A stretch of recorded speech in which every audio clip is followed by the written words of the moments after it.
भाथोड़ा में मेवाड़ उप प्रवर्तक मेवाड़ भास्कर पूज्य गुरुदेव श्री कोमल मनोज जी महाराज साहब नवदीक्षित कवि हृदय श्री हर्षित मुनि जी महाराज साहब के पावन सानिध्य में विश्व संत साधना के शिखर पुरुष उपाध्याय प्रवर पुष्कर मुनि जी व आचार्य सम्राट श्री देवेंद्र मुनि जी एवं अध्यात्म योगिनी प्रवचन प्राविका पूज्य गुरुनी बया कुसुम भतीजा व सुशिष्या एवं आचार्य सम्राट डॉक्टर श्री शिव मुनि जी महाराज साहब व पूज्य प्रवर्तक श्री राजेंद्र मुनि जी महाराज साहब के अनुज्ञाति वाणी और भूषण श्रमणी सूर्या पूज्य और प्रवर्तनी परम पूज्य श्री डॉक्टर दिव्य प्रभा जी, परम पूज्य श्री अनुपमा जी महाराज साहब, परम पूज्य श्री आर्य जी महाराज साहब आदि थाना का वर्ष 2024 का भव्य चतुर्मासिक मंगल प्रवेश गुरु अम्बीश सौभाग्य मदन की प्रिय धर्मनगरी भाथोड़ा के महावीर भवन के सानंद संपन्न हुआ है। ग्राम पंचायत भाथोड़ा कार्यालय के पास से भव्य शोभा यात्रा प्रारंभ हुई, जिसमें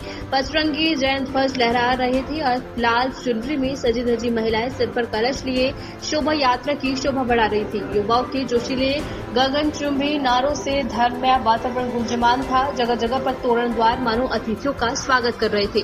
शोभा यात्रा मुख्य बाजार होती हुई महावीर भवन तो मंगलवार चौराहे पर है और 15 जुलाई का मतलब वहाँ प्रवेश करना तय किया है और वहाँ के संघ वाले बहुत ही सक्रिय हैं और वो संघ बड़ा ही आध्यात्मिक संघ है। मंगलवार चौराहे का संघ, मंगलवार गांव का संघ बहुत ही श्रद्धा और भक्ति भावनाओं से जुड़ा हुआ संघ है। हमारे गुरुदेव अम्बालाल जी महाराज साहब की दीक्षा भी वही हुई है, तो शुरू से वो संघ हमारे गुरुओं से जुड़ा हुआ है और वो संघ का उत्साह भी अतीव है। उस संघ का उत्साह भी अतीव है। वो निरंतर मतलब जो है त्याग तप सेवा भक्ति और भावनाओं में अग्रसर होता हुआ नजर आ रहा है।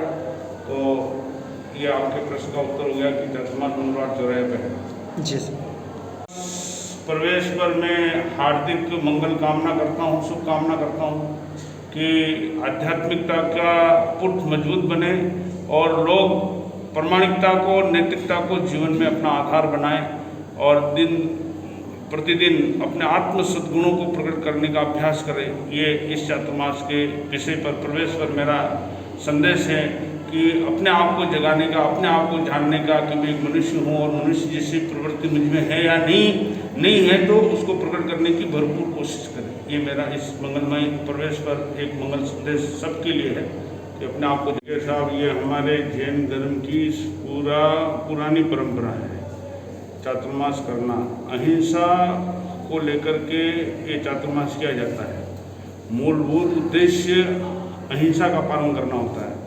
प्रकृति में कई तरह के जीवाश्म पैदा होते हैं, तो उनकी रक्षा के लिए भगवान महावीर स्वामी ने ये आदेश और ये आज्ञा प्रदान की।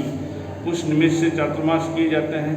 मूलभूत आत्म उत्थान का एक कारण है चातुर्मास, जिसमें आंतरिक रूपांतरण की प्रक्रिया घटित होती है। साधक एक जगह बैठ करके अपनी आत्मा का अवलोकन करता है, अपनी आत्मा को झकझोरता है और उसमें से जो यथार्थ और सद्गुण का जो पुट होता है उसको वो उजागर करता है। तो इससे अन्य साधकों को भी लाभ मिलता है। तो चातुर्मास अंतर ज्योति को जगाने वाला, अंतर शक्ति को प्रकट करने वाला एक माध्यम कह सकते हैं। इससे श्रावकों पर बहुत गहरा प्रभाव पड़ सकता है। अगर श्रावक चाहे तो श्रावकों को चाहना पड़ेगा कि हम अपनी आत्मा को जानें और जान के उसके अंदर रही हुई शक्ति का जागरण करें। ये इच्छा श्रावकों की होनी अत्यंत आवश्यक है। जब तक उनकी चेष्टा नहीं जगेगी तब तक इसका लाभ वो श्रावक वर्ग भी नहीं प्राप्त कर पाएगा। तो आपका कहना कि इससे क्या लाभ मिलेगा, तो लाभ लेने वाले ही ले सकेगा, हर कोई नहीं ले पाएगा। उसके लिए उसको अपनी मानसिक तैयारी करनी पड़ेगी कि मुझे मेरे जीवन को शांति से, आनंद से, अमन और चैन से जीना है, क्योंकि दुख किसी को प्यारा नहीं है, दुख किसी को अच्छा नहीं लगता है।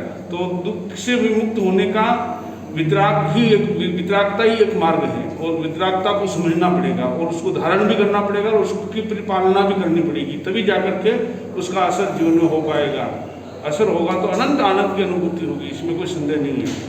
और कुछ आज इस चातुर्मास के जो नगर प्रवेश हुआ है इसमें कहाँ से भक्त सविता इसमें शामिल हुए? ये तो भक्त को तो पूरे भारत वर्ष से भी आते हैं, ऐसा नहीं है। जिसकी जो श्रद्धा होती है, भावना होती है कि चातुर्मास का प्रवेश करवा करके ये मन में सोचते हैं कि अब इस संघ के अंदर जो है धार्मिकता का आयोजन होगा, लोग साधु साध्वी से और आतिथ्य सेवा से जुड़ेंगे। ये रहता है, भारत वर्ष से आते हैं लोग यहाँ। तो आज के समय में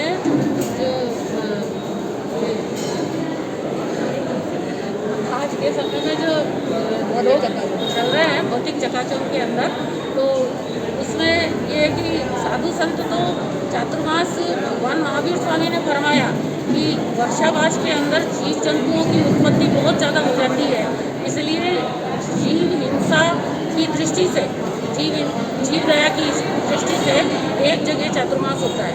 तो इसमें साधु संतों का सानिध्य जब एक जगह मिलता है श्रावक श्राविकों को, तो उनको जिनवाणी सुनने का अवसर प्राप्त होता है और जिनवाणी सुन करके और वो अपने जीवन को बदल सकते हैं। उसके अंदर इतनी क्षमता है कि जो जीवन भौतिकता के अंदर जो उलझा हुआ है वो आध्यात्मिकता की तरफ हो जाता है और जीवन में सुख शांति कैसे प्राप्त हो सकती है वो जिनवाणी के द्वारा मार्गदर्शन होता है।